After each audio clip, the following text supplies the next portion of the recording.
सुंदर सुंदर नाम दिए, कुछ ने फ़्लाइट का टिकट भेजा, मैंने वापस किया तो उस हिंदुस्तानी ने पूछा आपने मेरा टिकट वापस क्यों किया, मेरे घर क्यों नहीं आई।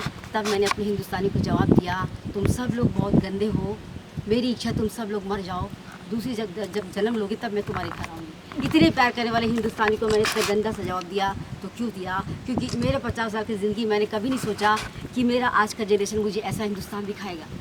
आप सब लोग पूजा करने के लिए मंदिर गुरुद्वारे चल जाते हो, तो मैं आपसे पूछती हूँ क्यों जाते हो? जब हमें माँ जन्म देती, माँ के पास ईश्वर एक मंदिर देता, दो भगवान, और ये भगवान है हिंदुस्तान के माता पिता। माता पिता का वो दर्जा जो ईश्वर से पहले लिया जाता है। माता पिता वो चीज़ जो खो जाए ना मिले। इस युग में कोई भी माँ बाप 5-6 बच्चा नहीं, 2-1 बच्चे को जन्म देता है। इस युग का बच्चा अपने माँ बाप की उंगली पकड़ चलना सीखता है, उनकी ज़िंदगी सब कुछ लेता है और एक अच्छा इंसान बनता है। और एक दिन बड़े प्यार से माँ बाप के पास पहुँचा और प्यार से उंगली दी। माँ बाप ने बड़े प्यार से उस उंगली को थामा। ये हिंदुस्तानी बच्चा मेरे हिंदुस्तान के माता पिता को ले जाकर आश्रम में ठूस कर चला गया। तो बताइएगा, मेरे सुंदर हिंदुस्तान में माँ बाप के लिए आश्रम क्यों बनाया? मेरा हिंदुस्तान ऐसा था नहीं।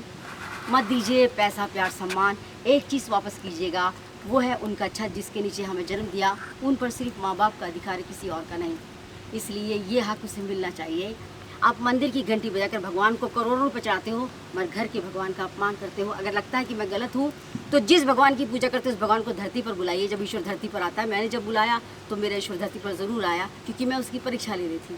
जैसे वो मेरे घर में प्रवेश किया, मैं बाहर खड़ी, ईश्वर को मैं कुछ बोलना चाहती थी तो अचानक ईश्वर ने घर के भीतर देखा और घर के भीतर चला गया, हमसे बात भी नहीं किया। तो मेरे घर के भीतर कौन था? मेरे घर के भीतर मेरे माँ बाप खड़े थे, इसलिए ईश्वर ने बात नहीं की। उसने मेरे माँ बाप के पास पहुँचकर झुककर दोनों हाथ जोड़कर उससे प्रणाम किया। चुपचाप पीछे खड़े होकर आंखें खोलकर मुझे देखकर कहने लगा, ईश्वर से पहले माता पिता, उसके बाद ईश्वर का नंबर आता है। ऐसा ईश्वर भी कहता है।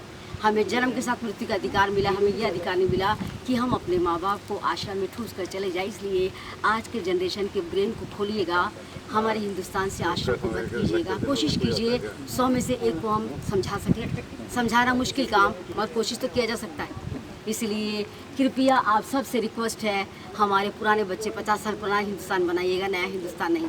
साइंस तरक्की करे, अच्छी बात है, मगर माँ बाप आश्रम में रहे, ये अच्छी बात नहीं। दिल को दर्द देता है। बिल्कुल, बहुत बढ़िया।